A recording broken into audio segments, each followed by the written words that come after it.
ஆண்டவராகிய இயேசு கிறிஸ்துவின் அற்புதமான நாமத்தில் அன்பான தேவ ஜனங்களே, பிதாவினுடைய கிருபையும் ஆவியானுடைய தயவும் அவரை தேடும் எல்லா ஜாதி ஜனங்கள் மேலும் இயேசுவின் நாமத்தில் எப்பொழுதும் தயவாய் இறங்கிக் கொண்டே அது இருக்கும்.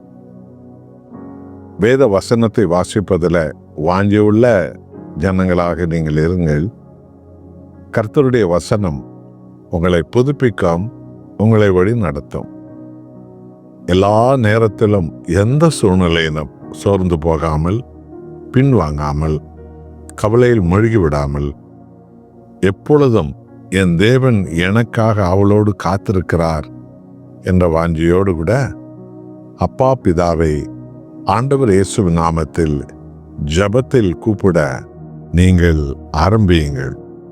தேவக்கரம் உங்களோடு இருப்பதை நீங்கள் காண்பீர்கள்.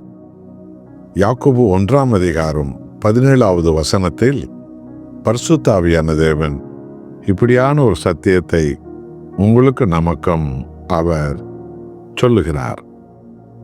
நன்மையான எந்த ஈவும் பூரணமான எந்த வரமும் பரத்திலிருந்து உண்டாகி ஜோதிகளின் பிதாவிடத்திலிருந்தே இறங்கி வருகிறது. அவ்விடத்தில் யாதொரு மாறுதலும் யாதொரு வெறுமையின் நெடலும் இல்லை. எத்தனை அற்புதமான ஒரு சத்தியம்! எல்லா நேரத்திலும் நம் ஆண்டவராகிய இயேசு கிறிஸ்து நமக்கு உறுதியாய் போதித்திருக்கிற கட்டளை இருக்கிற போதனை என்ன? பரலோக பிதாவை நோக்கி என் நாமத்தில் நீங்கள் ஜெபியுங்கள் என்ற அந்த கட்டளை தான். என்றால் பரலோக பிதாவிடத்திலிருந்தே அவரை தேடுகிற ஒவ்வொருவருக்கும் நன்மையான அடையாளங்களும், நன்மையான சுகபலன்களும், நன்மையான அற்புதங்களும், எல்லாம் நன்மையான கதவுகள் திறக்கும் ஆசீர்வாதங்களும் அவரை தேடுகிற எல்லா பிள்ளைகளுக்கும் எப்பொழுதும் வருகிறது.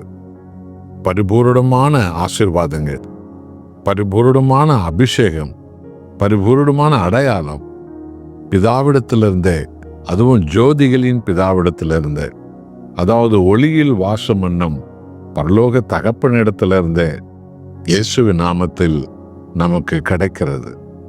ஆகவேதான் ஆண்டவராகிய இயேசு கிறிஸ்து எப்பொழுதும் பிதாவை நோக்கியே ஜெபித்தார். எல்லா வேளையிலும் அவர் பிதாவின் சமூகத்தை அவர் தேடினார். என்றால் பிதாவிடத்திலிருந்தான் மனித வாழ்வுக்கு ரட்சிப்பு வந்தது, மீட்பு வந்தது, கிருபை வந்தது, இரக்கம் வந்தது, தயவு வந்தது, அடையாளம் வந்தது, அற்புதம் வந்தது.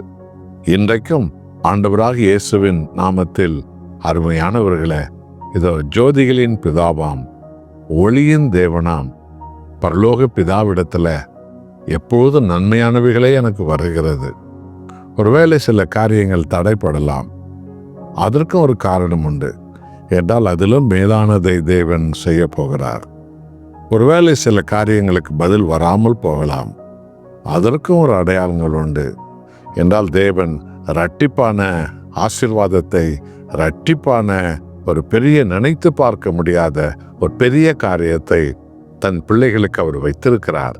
ஆகவே அருமையானவர்களே, எந்த சூழ்நிலையிலும் என் தகப்பன் நல்லவர், என் பரலோக பிதா நல்லவர், எல்லா அடையாளங்கள், எல்லா அற்புதங்கள், எல்லா விடுதலை, எல்லா ரட்சிப்புக்கும் மேலாய் எல்லாம் வல்லவரான தன்னையே தன் குமாரன் இயேசு கிறிஸ்துவாக என் மீட்புக்காக, என் ரட்சிப்புக்காக, என்னுடைய ஆசீர்வாதத்திற்காக, என் அபிஷேகத்திற்காக, என் சுகபலத்திற்காக என் பிதா அனுப்பினாரே. அவர் எவ்வளோ நல்லவர்! இன்றைக்கும் என்னிடத்தில் எத்தனையோ குறைபாடுகள் உண்டு. ஆனாலும் இயேசு கிறிஸ்துவின் முகத்தை பார்த்து பிதாவாகிய தேவன் நாம் ஒருபோதும் வெட்கப்பட்டு போகாமல், நம்முடைய தவறுகளுக்கு ஏற்ற தண்டனைகளில் நாம் ஒருபோதும் சிக்கிவிடாமல் எல்லாவற்றையும் நமது வாழ்க்கையில நன்மையாய் செய்து கொண்டு வருகிறாரே. நம்முடைய பரலோக தகப்பன் எத்தனை நல்லவர்! அவ்விடத்திலிருந்து எத்தனை நன்மையானவைகள் நமக்கு கிடைக்கிறது.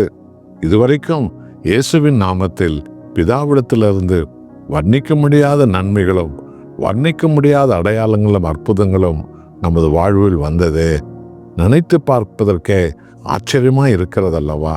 இத்தனை நன்மையானவைகளை நமக்கு செய்த தகப்பன் தொடர்ந்து நமது ஜீவிய காலமெல்லாம் அவரை தேடும் போதெல்லாம் எனக்கு நன்மையானவைகளே என் தகப்பன் தருகிறார். என் தாய் என்னை மறந்தாலும் என் பிதா என்னை ஒருபோதும் மறக்கவே இல்லை. ஆகவே கிறிஸ்து இயேசுவின் வழியாக எப்பொழுதும் எந்நேரமும் எல்லா காலத்திலும் எல்லா சூழ்நிலையிலும் எப்பேற்பட்ட இக்கட்டு வேலையிலும் கூட என் பரலோக தகப்பன் இயேசு கிறிஸ்து வழியாக என்னை எவ்வளவாய் பலப்படுத்துகிறார். நன்மையானவைகள் அவரிடத்திலிருந்து வருகிறது என்று சொல்லி, அருமையானவர்களே, எப்பொழுதும் எந்த சூழ்நிலையிலும் நீங்கள் மனம் கலங்கி விடாமல் தனிமையில போய் இயேசுவின் நாமத்தில் அப்பா பிதாவே என்று பிதாவை உறுதியோடு பற்றி கொள்ளுங்கள். எல்லாம் நன்மையாக மாறும். நன்மையான அடையாளங்கள் வரும். நன்மையான வாசல்கள் திறக்கும். நன்மையான சுகம் கிடைக்கும். நன்மையான எதிர்காலம் கிடைக்கும்.